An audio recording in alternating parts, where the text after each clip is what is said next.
What is up, duelists? Vespertine Fan 500 here, back with another Edison deck profile video. Today I'm coming back with a new updated DreamFrogs deck profile video. The last video I wasn't too big of a fan on. I feel like I could have done better at explaining certain things, certain interactions, certain combos, but now I'm here with new rarity upgrades and a couple changes to the main deck and side deck to show to you guys. So in just a second, I will move on to the main deck. But first, I just wanted to give a few comments. I think with the popularity of FROGS kind of taking over the frog deck of the format, I feel like a lot of these other frog decks are still completely valid. The engine is still very powerful, and the nice thing about DreamFrogs is that they still can play like FROGS sometimes, and they also have that added benefit of being able to play with a mid-range strategy as well, and doing things like monarching your opponent or just setting up a basic dupe block or anything. So I feel like when it comes to frog decks, I may be biased, but I personally think this is the most versatile frog deck of the format because it has the defense cards that FROGS lack and can play a mid-range strategy, but it can also combo and do crazy synchro plays if it needs to. With that, I would like to move on to the main deck. Of course, we're playing the MVP of the deck, 3 Substitoads.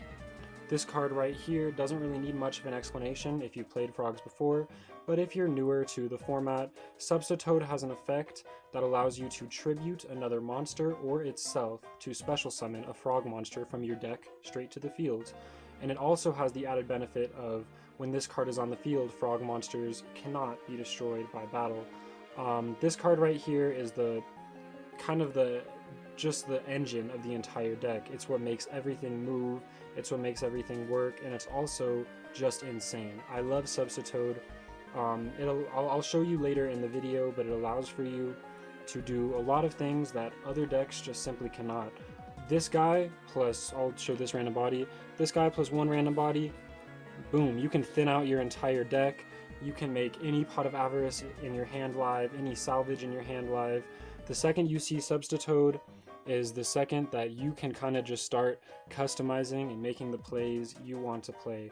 And of course, I've got them in this beautiful secret rare right here, looking all shiny. I love Substitoad. It's probably one of my favorite cards of all time, and that is why I play DreamFrogs, just because I love how versatile this guy is. And of course, you can't play FROGS without your Swap Frog. This guy is also a very, very important card to the engine. He allows you on summon to send a level 2 or lower Aqua monster to the graveyard, which is usually your Treeborn Frog, but when you're doing your Substitoad combo like we mentioned earlier, this guy's really good for getting your Substitoads out of the deck if you don't want to see them because you won't have any frogs after you thin your deck out and you're just waiting for a Pot of Avarice. So Swap Frog right here, he's just another MVP. This whole frog engine is filled with MVPs. He also has a very random effect that allows you to get an extra normal summon of a frog by bouncing a card, and you don't always have to perform the extra normal summon. So you can use Swap Frog to bounce cards like Monarchs or Light and Darkness Dragon when it's fully drained back to your hand, so you can reuse them again. And you can also, DreamFrogs also has the ability to take advantage of the extra normal summon.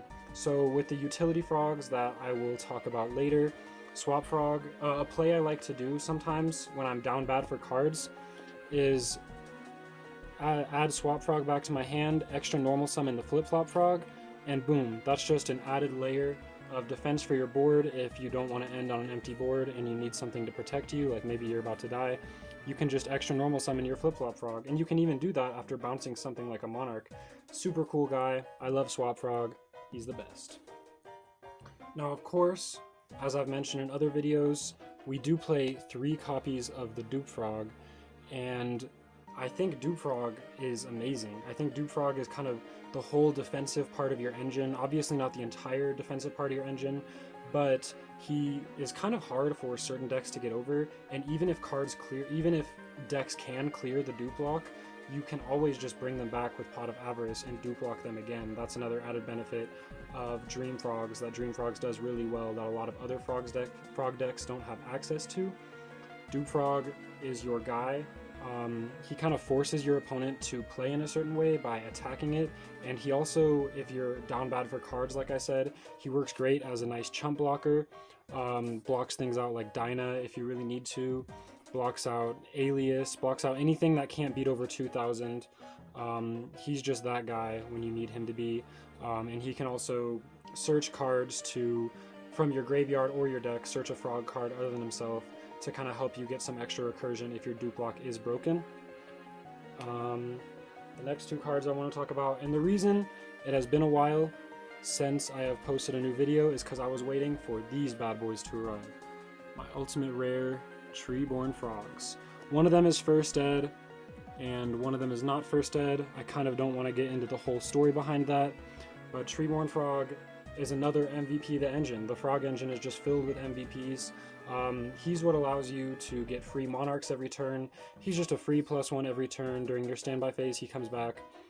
This card is like one of the most iconic cards of the format. I don't think he really needs any introduction, and he looks so gorgeous in his ultimate rare. I'm a very big fan, and I'm glad that I finally have them. Alright, and like I mentioned earlier, we are playing 3 of the utility frogs. All 3 of the ones with valid effects, and obviously Frog here, which is nice as a beater and also for your synchro plays and Colossal Armory Arm plays, which we will also talk about later. Unifrog is nice, he's kind of like an MST, but honestly a little bit better in some scenarios. Flip-Flop Frog is also the GOAT. More people have been coming around to start playing him. I know I wasn't playing him when I first started, but a lot of people are learning the power of Flip-Flop Frog, and especially with decks like Gigavise or Plant decks or decks that prevent targeting or just put up a bunch of monsters on the board, Flip-Flop Frog is your MVP there. This guy is great, and I think the stronger you make your Substitoad plays, the stronger Dream Frogs becomes. And so that's why I'm maxing out on the utility frogs. Obviously, no Beelzefrog, unfortunately. He just doesn't have a place here. No Submarine Frog, but I feel like these 3 are the best utility frogs, and that is why I'm playing all 3 of them. And it kind of allows you to do whatever you want. When you see your Substitoad, like, oh, you have a lot of monsters, I'll just make a Flip-Flop Frog board. Oh, you have a monster that I want to beat over mid-combo, you got Frog right here. Oh, you have some back row that I want to deal with over time, Unifrog's nice. Unifrog is great for getting rid of the cards that hurt your other side of your deck, like your Monarch side or your Synchro side, because Unifrog is under bottomless. It doesn't get hit by pulling the rug for games 2 and 3. It's good for dealing with Torrential, because sometimes when you summon it, they just force their Torrential. They're like, I don't want you to kill my Torrential for free. I'm just going to do it right here. Unifrog is great. And just another comment I wanted to mention about Frog. I think it's great that in the middle of your combo, you can just summon a 19 beater and just beat over things. It's good for things like GB, good for Machina, good for Lightsworn if you want to test Honest, because that second effect from Substitoad I mentioned is actually very relevant with Frog. If you think they might have Honest or Kalut, it doesn't matter. You can take the damage, Frog will still be there. You just make a dupe block next turn, and it's a great way to test it. So Frog is that guy. I know on a surface level he just kind of looks like a vanilla beater, but Frog is indeed that guy. Now to move on to the Monarch engine. I am of course playing 3 Caius the Shadow Monarch. 1 signed by Fraser Smith. Shout out to the I Am Nerd podcast and his YouTube channel. Caius is awesome. He has a random burn for damage effect if you want to burn himself, if you want to banish himself or a dark monster to get that extra 1000 damage in. Even sometimes that's the difference between winning a game and losing a game, is just summoning Caius and banishing himself. This guy is the GOAT. He also banishes any card on the field. I mean, Caius is one of the pinnacle, like, quintessential cards of Edison format, so I don't think he needs much more explanation, but I'm a big fan of Caius the Shadow Monarch. I'm playing 1 Ryza. I got him in a nice rarity upgrade. I really like how the gold rare Monarchs look. I really am a fan of the original gold rare and just how shiny the cards look. I think Ryza is great. He's good at some things that Caius can't do. Spinning a card back to the top of the deck is really nice. And also I like him in games 2 and 3 because he's a nice flex spot for other pseudo Monarch cards like Vanity's Fiend that you can bring in without having to sacrifice a card from your engine or a Spell or Trap card.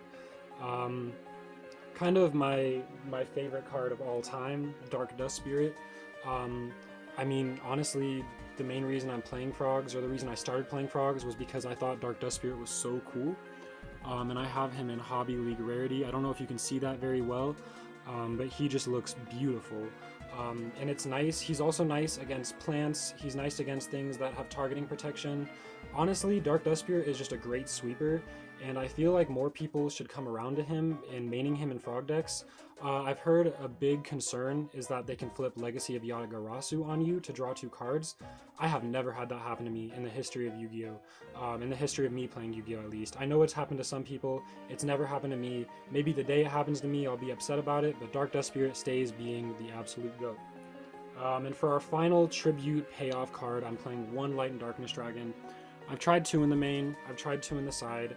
I really just like having him as my big boss that can come out and just finish games instead of him being kind of, I feel like at 2 and 3 he can get a little clunky in your hands, but I'm a big fan of Light and Darkness Dragon. So many decks just fold in the presence of this guy, especially the combo decks. Like Gigavise has a hard time dealing with Light and Darkness Dragon, Dragon Turbo has a hard time dealing with Light and Darkness Dragon.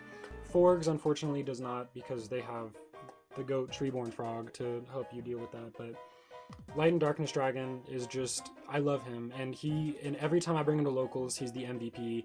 Like he just finishes games, situations where I thought I couldn't get out of. Light and Darkness Dragon helps me get out of them. I just love him. Oh, another thing I wanted to mention, this guy's really good at your Gladiator Beast matchup, which is pretty hard if you don't know what you're doing, but Light and Darkness Dragon makes it a little bit easier. It forces your opponent to trade unevenly with it, and that's just why I love this card. I'm playing Junk Synchron and Fishborg Blaster as my only tuners.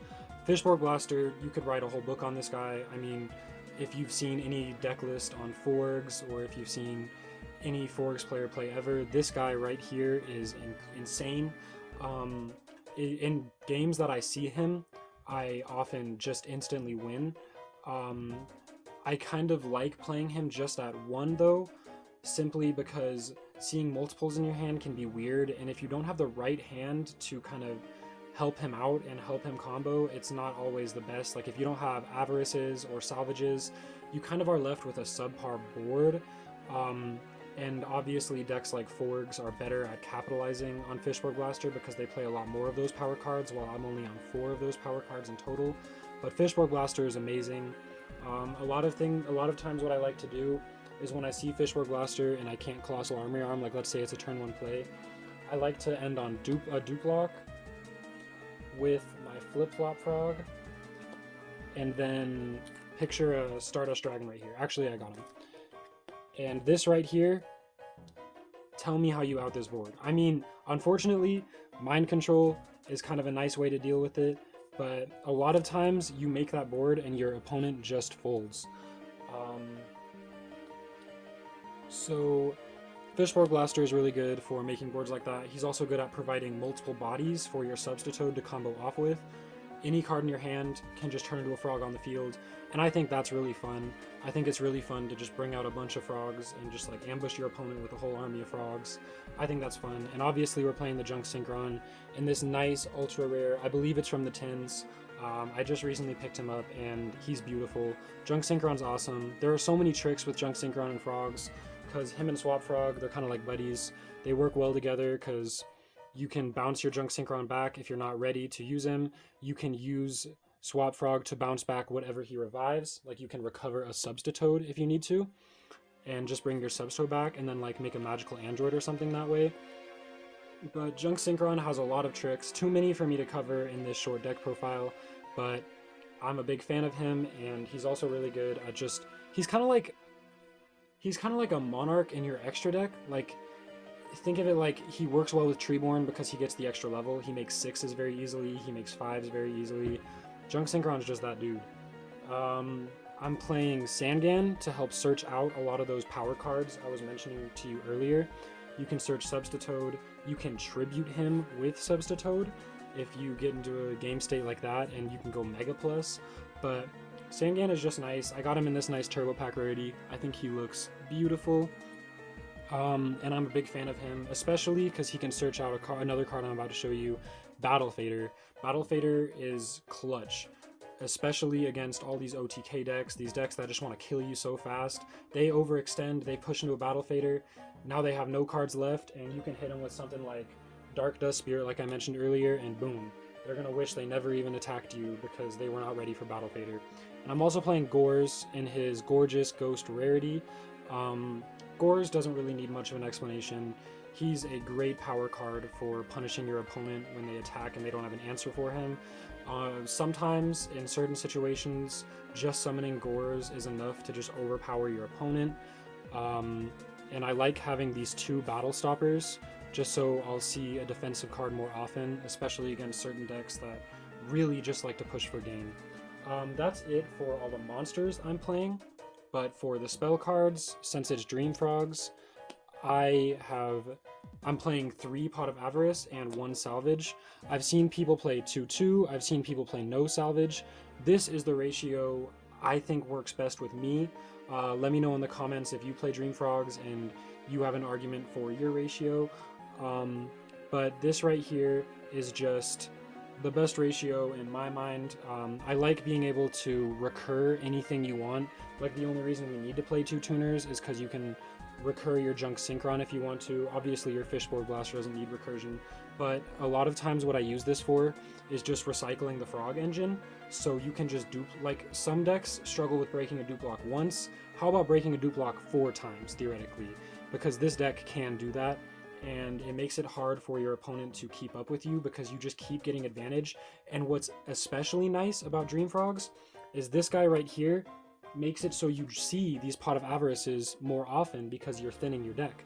And so it's just kind of like a nice internal synergy here where you can thin cards out, you're more likely to see a Pot of Avarice, and then you just recycle them, rinse and repeat, and that's the grind game of Dream Frogs right there. When it comes to Salvage, Salvage is also that guy. He's great for consistency, being able to get your Substitute through a Swap Frog and literally pretend this is any other water monster. This can get your Substitute, and that's nice, and it provides the body, so Salvage is nice. It's also nice for Fishboard combos, it's nice for recursion, it's nice under DDV. I could write a whole book on why Pot of Avarice and Salvage are good in Frogs, and maybe I will one day, but for now, those are my main reasons. I think that you want to max out on the Avarice just because it works so well with the deck, and not that Salvage doesn't, but I feel like I prefer Avarice more because you can draw into things like trap cards or spell cards or Monarchs, and Salvage doesn't have that added benefit, but it does have its own benefits, and I think Salvage is a great card and that you shouldn't cut it. Going on to my next batch of spells, I got 1-for-1. I am playing the alt art, but it's because it works perfectly with this Yusei mat. 1-for-1 is nice. I've noticed myself kind of learning when to side it out and when to keep it in, and I think that's very important for this deck because sometimes you draw 1-for-1 and it's dead and it sucks, but sometimes you draw 1-for-1 and you make a crazy opening board and your opponent folds. It's one of those cards that, like, when it works, it's amazing, but then sometimes when you see an oppression, or let's say you milled all your Substitutes through thinning your deck out, 1-for-1 is not always the best. He can get Treeborn Frog or Battle Fader or your Fishboard Blaster as well, so 1-for-1 will rarely ever be dead, but whenever you want 1-for-1 to be the best, and when it's the best is when you can grab your Substitute and start doing Substitute plays. For all my control cards, I'm kind of playing a pretty big batch of them, but I'm playing BrainCon Enemy Controller at 2. It's kind of mismatched because I'm experimenting with the second combo, so that's, or the second copy, excuse me, that's why. And then 1 Soul Exchange. I think Frogs are at their best when they are taking full control of the board and tempo of the game, and that is made more possible with cards like Brain Control, Enemy Controller, and Soul Exchange. And I think Enemy Controller is insane, especially with Substitute, and when you have your Treeborn access, you can get 2 bodies for the price of 1 with your Enemy Controller. It's insane, and one of those bodies is your opponent's. And for a long time, I had been trying out these whack cards like Instant Fusion, to try and make it to where it's easier to get a body first turn, when Enemy Controller, Brain Control, and Soul Exchange are right there, and being able to turn your opponent's monsters into Frogs is way more optimal and way more funny. Like, I'm really just turning your Dark Grepher into a Swap Frog. I just think that's funny. but it also is just kind of, it just itches my brain when I brain control an opponent's monster and start plussing like crazy, and it rubs more salt in the wound when you start avaricing after taking your opponent's monster. Like, I'm just plussing like crazy after making you go minus. So that's why I like these cards right here. I used to be on Dandelion, but I cut Dandelion for another one of these enemy controllers, just because I feel like Dandelion's nice in high roll situations for sure, but in games where it's kind of, you don't see your substitute at first, enemy controller is way better to see in your hand than Dandelion. And I just like being able to play under any condition than losing every single game where you don't see substitute, and trust me, I've been there before. To move on to the last couple spells, I'm playing one main deck Lightning Vortex. I've been on Lightning Vortex in the main for as long as I've been playing this deck. It has shifted in numbers, but 1 is that perfect sweet spot for me. It's nice for pushing for game through Gores, dealing with cards like Absolute Zero, dealing with Lightsworn boards where they, let's say they milled 3 wolves, boom, Lightning Vortex, all those wolves are gone in the graveyard now. I'm a big fan of Lightning Vortex. I think it's nice just for helping you get out of sticky situations, kind of like Dark Dust Spirit, and I like trusting that my draw will be able to get me out of a tough situation, if that makes sense. And that's why I play those cards like Dark Dust Spirit and Lightning Vortex, and just like big sweeper cards that make it a lot easier for me to overpower my opponent and harder for my opponent to come back. Because Dream Frogs can grind for 40 years if they want to. And so if you can't repair your board after I Lightning Vortex you, you're going to lose, unfortunately. For the 2 spell and trap removal cards in the main, other than Unifrog of course, I'm playing Heavy Storm and Mystical Space Typhoon and a beautiful Ghost rarity. They don't need any mentioning. I mean, I think I main both of these just because it's nice to have that coverage. Like, let's say your opponent is playing Oppression. There are lots of like pesky cards that are hard for you to deal with under Frogs, especially games 2 and 3, which is why I often keep these cards in, except against very specific matchups. But I don't think they need any more comments. I'm only on 3 traps in the main deck, which I know might be off-putting, especially if you've seen other Dream Frog decks where people will play a lot of traps, but I am citing into more traps. But I think I kind of like having a monster-heavy build, because Substitute works the best with monsters, and monsters will always overpower trap cards. But Raigeki Break and Mirror Force, these are all the cards you could even think about needing. I know Trap Dushu and Torrential are cards that I've thought about adding to the main, and I've definitely experimented with them before, but I've noticed that, I mean, I already have cards that work like Torrential that don't remove my cards. I mean, Dark Dust Spirit does, but Lightning Vortex does not, and I feel like in Frogs, especially game 1, you win by overpowering your opponent, in Dream Frogs at least, and from just controlling the board state, and it's hard to control the board state when you don't have monsters on the board and you're kind of left open. So that's it for the main deck.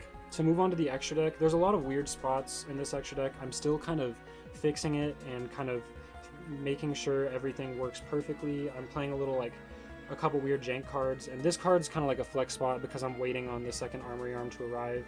But I am playing 1 Armory Arm, 1 Cataster, Magical Android, and Junk Warrior. These are just like the lower level monsters in my extra deck. All of these monsters have their purpose, except ignore him, pretend that's an Armory Arm. All of these monsters have their purpose, and all these monsters are great. Junk Synchron and Swap Frog, you know how I mentioned they were best friends earlier in the video? Another reason why is because your Junk Warrior will gain the attack of all of your frog monsters except Death Frog. And so when you have a lot of Swap Frogs, that's 1,000 attack for each Swap Frog, and your Junk Warrior can get real beefy.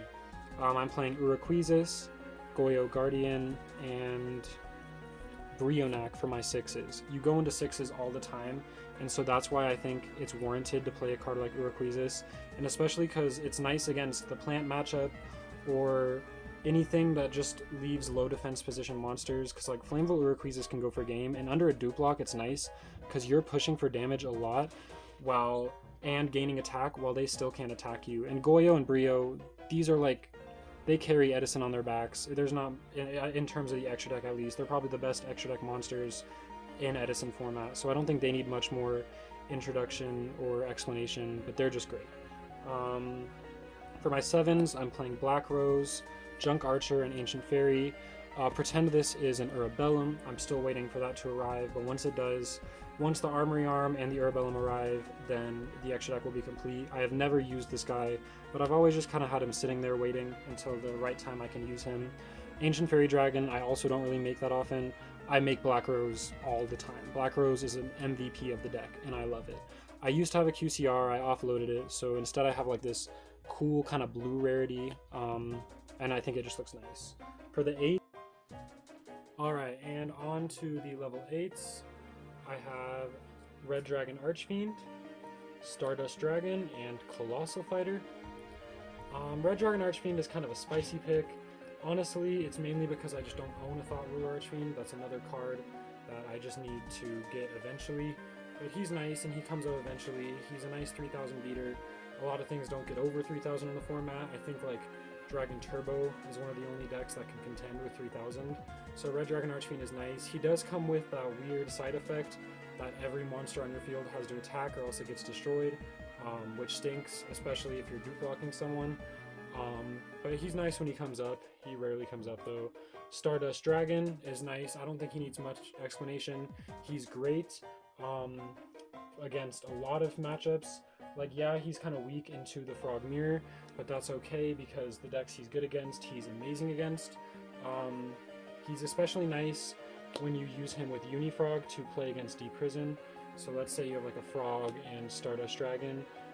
You can Unifrog and then they'll have to Deep Prison there, or else you'll take care of the back row and then Stardust Dragon will just attack over anyways, and they won't be able to Deep Prison you. So I love Stardust Dragon. He's another card that kind of carries the format on his back, and he's iconic. I mean, he's Yusei's like #1 monster. And Colossal Fighter doesn't really need much of an explanation either. He's good for the Colossal Armory Arm OTK, which a lot of people think that Dream Frogs is similar to FROGS in the sense where you're trying to Colossal Armory Arm your opponent every single game, but it only really comes up when it comes up, and it's kind of like a nice added bonus when it does come up. Yeah, so he's really good for making that happen. I don't really summon him otherwise, like when I bring out the Colossal Fighter, it's game. But other than that, he's a pretty card, he's just nice. Last card in my extra deck, for the 15th card, I have Mistworm, another card that is just great, great for clearing out lots of monsters and pushing for game. I rarely make him as well, but he does come up and he has come up, so I wouldn't really cut him, he's just nice. On to the side deck. I think your side deck can really be whatever you want. It can be customized to your whatever your specific playstyle is, so even if you don't necessarily agree with the way I have my side deck, your Dream Frog side deck can be different, completely different, but this is the way I like to play my side deck. I have 2 copies of Vanity's Fiend. This guy's nuts. He can be game on his own sometime, especially when you have defensive traps to protect him, which I will show later on, but Vanity's Fiend is just that guy, in all honesty. I'm a big fan of him, especially when you have your dupe lock set up or your flip-flop lock. Vanity's Fiend. And another group of tribute monsters I play are Jinzo and Mobius. I'm under the philosophy that in FROGS, if you can deal with their back row, you can handle pretty much everything else. And Jinzo, against certain decks, Jinzo is just game. He just walks over your board, especially if they have already wasted their Solemn. Jinzo's just that guy. I love him. I bring him in against Black Wings.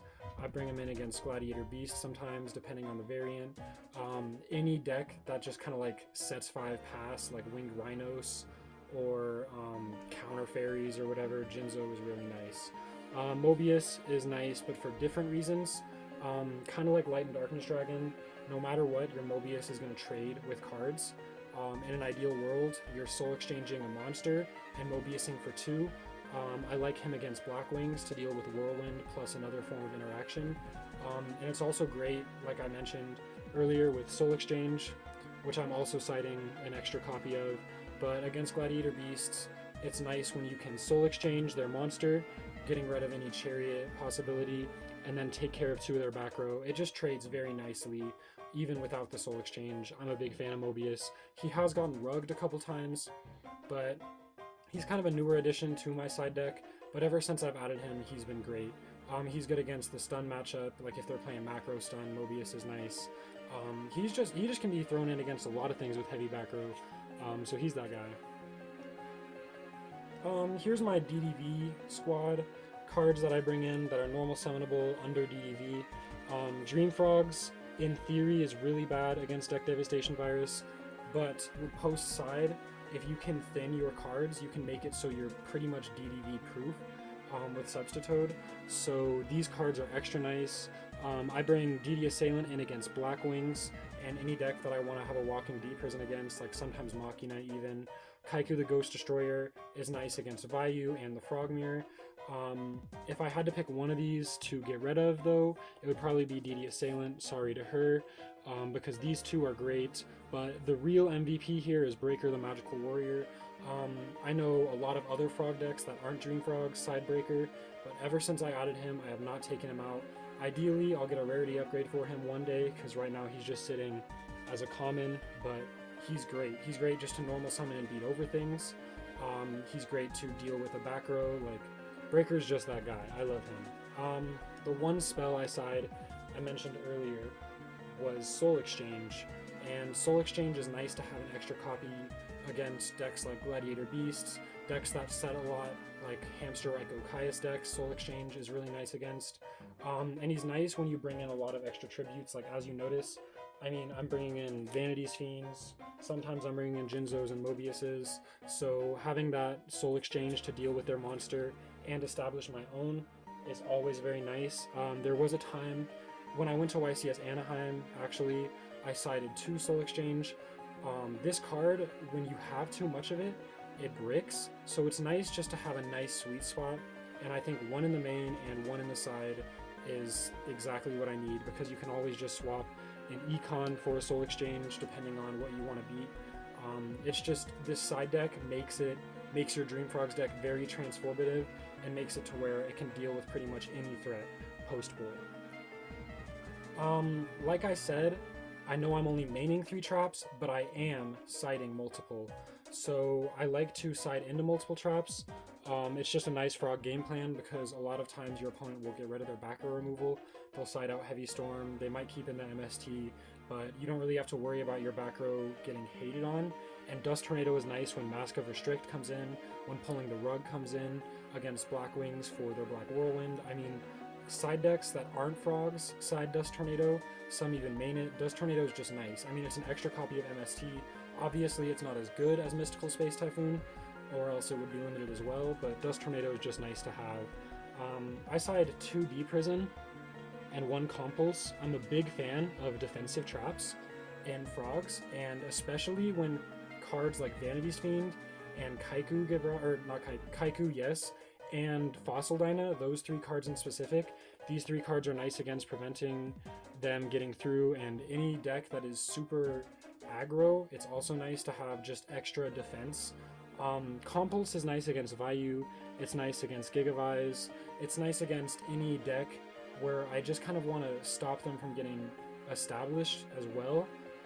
And Compulse is also good because it's completely chainable, and if you wanted, like let's say you don't have Swap Frog access, you can always bounce your Monarch back to your hand and reuse it. It's just a card that will literally never be dead in your hand, and Compulse is just great. It can be used defensively, offensively, however you want to use it, but this is my 3 defensive traps, and I have shifted them around. Like, this was a T-Roar at one point, but I really like the Compulse 2 D Prison, because D Prison will deal with pretty much any boss monster in the format, aside from Titanial and like Thought Ruler, but D Prison is great for getting rid of any problematic boss monster, and you're already good at getting rid of problematic boss monsters, but when it's something like a Vanities or a Dyna that might shut you off, it's nice to have those outs built into your side deck. And for the last 2 cards, Divine Wrath, if you know, you know, it's that secret spice. In this deck, I played out 1. It's really good against Christia Sworn, Light Sworn, which Christia Sworn I would say is probably my worst matchup. I have a hard time dealing with Christia Sworn because of their hand traps and Christia and Judgment Dragon. Like, Light Sworn's not too bad, but the second you throw Christia and hand traps in, that's when it gets kind of rough for me to deal with. So Divine Wrath is just nice. And any monster, I mean, like, anything where you'd want a monster effect negation, like it's good at dealing with Dark Arm Dragon, Divine Wrath is your guy. And I mentioned the Torrential Tribute earlier. I'm a fan of Torrential Tribute sitting in the side deck for decks that I want to bring it in, and you can choose whether to bring it in going first or going second. It's just nice because, like, it's never going to be awkward because you are always the one bringing the Torrential Tribute in. And that's the last card for my side deck. Let me know if you guys have any comments. Thank you so much for watching. Dream Frogs is easily my favorite deck in the format. It's the only deck that I play. I'm a relatively newer player to the format, but this is kind of my homebrew build of Dream Frogs with a lot of kind of my own spicy techs. Like this, a lot of people at my locals joke that this Dark Dust Spirit is my mascot. But I'm just a big fan of how the Dream Frog deck plays and how versatile it is and how it can play through pretty much everything. And I feel like it takes advantage of the Frog engine the best, as opposed to the other Frog decks. I think this and Hero Frogs come up pretty close to taking advantage of the Frog engine, but I think this is where your Frogs really shine. And I love Frogs as animals and in the game. I love their aesthetics, so thank you for watching. I also just really like showing off a lot of the cool cards that I've picked up over time, and I feel like Edison is really a format where you can build your deck to your own style and your own taste, and you can really take the time to max out cards in terms of rarity because you know they're not going to get hit on the ban list. And I just think that this is my passion project. Like, Dream Frogs are probably just my favorite deck I've ever played, even outside of Edison format. So thank you for tuning in. I know this is a little bit on the longer side, so thank you for sticking to the end of the video. And with that, please like, comment, subscribe, and I will see you guys in the next video. Goodbye. You do what you want when you pop it. Yeah. You do what you want when you pop it.